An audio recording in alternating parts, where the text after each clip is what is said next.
जेंनायाथ' बिराद माबा जानानै दं, गाज्रियावनो दङ बर्थमान। दा आङो एक्स NDP नि जानानै आरो गासै लोगो RS गासिबो जों जयै दिनै प्रेस मिट लादों। मानो होननानै बुङोबा लिडारफोरा जोंनि गांनाय उखैनाय बै समाव खोथा बुंदोंमोन, बयबो समान मेगनजों नायगोन लिडारफोरनि साननायाव बिदि बुंदोंमोन। दा राजनितिकआव फैबाय, राजनितिक फैनानै जेन'बा गाव गावनि गाज्रियाव थानो थाखाय बिसोरो होगोन होननानै खोथाखौ बुङो। आगस्टआव होनायनि खोथा दंमोन, बेबो गैया। आरो डिसेम्बराव होनायनि खोथा दंमोन, दा डिसेम्बरनि खोथा होगोन होननायनि खोथायाबो दा जायाखै। दासिमबो जोङो मोनाखै। लिस्ट जाखाबाय होनो, भेरिफाइडबो जाखाबाय होनो, होसिगोन खालि बे होसिगोनैनो थालांगासिनो दं आरो जोंना अलरेडि। जों दा IC गोदान फैबानो थानाफ्राव जों दासिमबो हाजिर जानांगौ जायो। मानो होनोबा दंना गैया, बबेबा खालामदों ना मादों, बबेबा आफादाव हाबदों नामा, जों बिदि जानानै दङ दासिमबो। जोंखौ बिराद सासपेक्ट होयो आरो दासिम सरखाराबो बेबायदि आरोबाव मोनसे खोथाबाव, जोंनि बे फेरेंगा सारआ आरो गबिन्द सारआ जोंखौ मा खोथा बुङो, बिसोरो नोंसोरो 4 लाखनि थाखाय नाङाखै बेबायदि खोथाबो बुङो जोंखौ। मानो होनबा मानो खोथा होआ, मानो होखो दस्रानो? जाय मानसिया जेन'बा जोंखौ होसोयोमोन बै समाव, जाय मानसिया जोंखौ नासयोमोन, बे मानसिनोसो बिसोरो रिहेबिलिटेसनखौ होदों। दा जाय बिथिगर जेन'बा आफादाव दङ, गोदोनिफ्राय खस्थ' मोननाय, गोदोनिफ्राय बुग्लिजानाय, गोदोनिफ्राय नासयजानाय, जाय आफादाव खस्थ' खालामनानै दिनैसिम दङ, बे मानसिया मोननायनि लामायाव गैया। मानि थाखाय? बेखौ जोंनो सारमोननिफ्राय फिननाय नांगौ। आरो सारमोनहा माला जोंनि थाखाय होनांगौ दायथ' दङ, बेखौ होयो। आं बेखौ बुंनानै दोनथ'नाय जाबाय। मालासिमनि गेजेराव होनायखौ लुबैयो आरो मोनाबा जुदि माबाफोर राहा?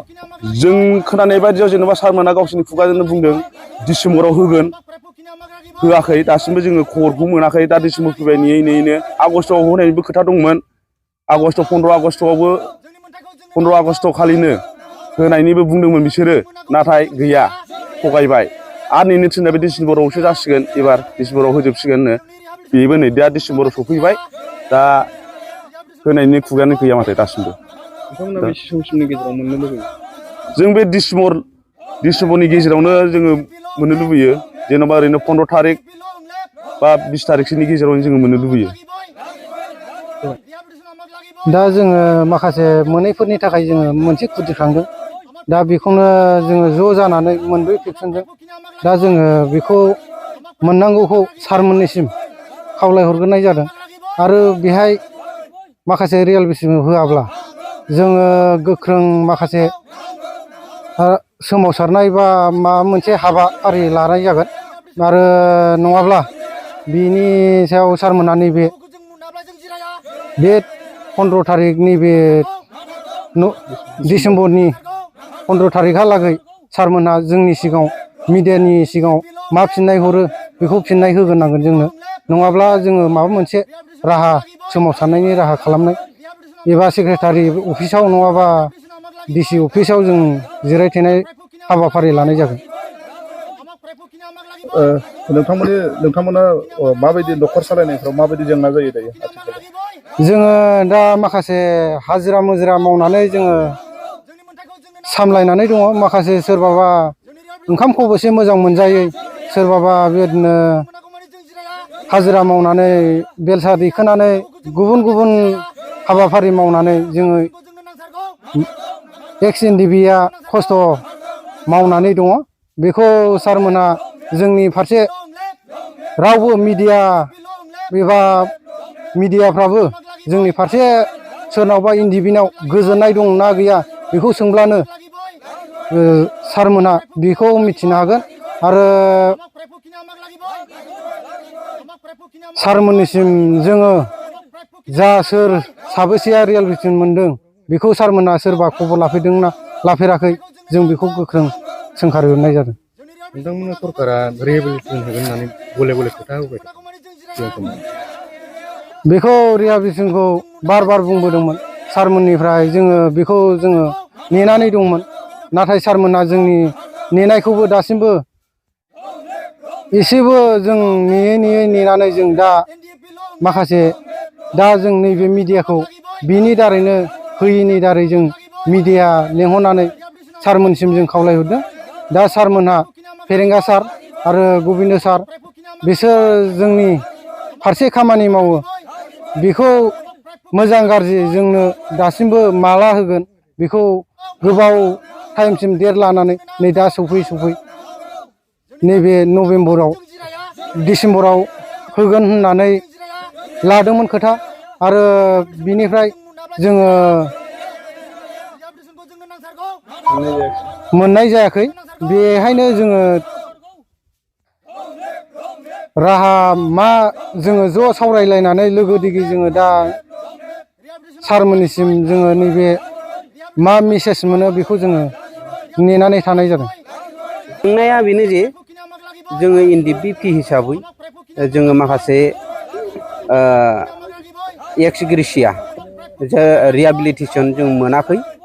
बिनि थाखायनो जोङो दिनैनि थारिखआव जोङो अल फेक्सन हिसाबै माने जाय रिहेबिलिटेसन जों मोनै गोजा जों ज' जादों।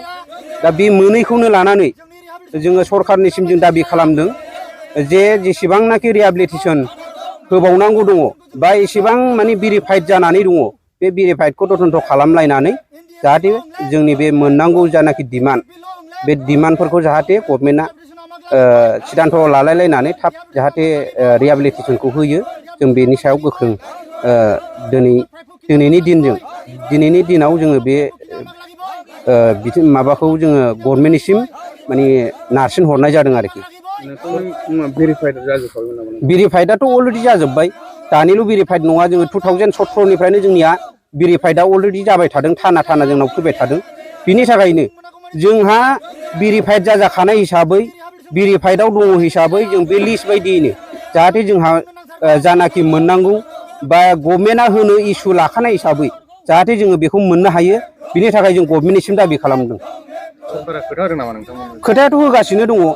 दिनै खोथा होनाय हिसाबै गभर्नमेन्टनि जानाखि बे रिहेबिलिटेसन होनायनि जि बिबान मोनदों बे बिबान मोननाया जाहैबाय जोंहा एसनिफ्राय फेरेंगा सार दङ, आनिफ्राय टि ग्रुपनिफ्राय गबिन्द बसुमतारी दङ। बिनि थाखायनो बिथांमोना थाबैनो जुदि बे बिबानखौ मोनदोंबा बे बिबानखौ मावनांगौ आरो थाबैनो रिहेबिलिटेसनखौ होनांगौ। बिथांमोननिसिमबो आङो गोख्रोङै जोङो दिनै NDP हिसाबै बा एक्स ग्रेसियाखौ मोननांगौ खाथाराव जोङो दिनै बे मोननांगौखौ जोङो दाबि खालामदों। गासै बेसेबांसो थालांदों नोंसिनि?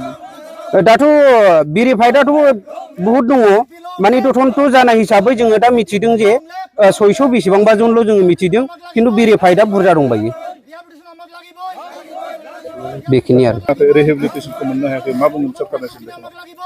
दिनैथ' जोंनिया न'आ नुबोबाय गोबां 3 बोसोरनि बारानो जाबाय, नाथाय दिनैसिमाव होनैनो जोंखौ थगायनानै दङ।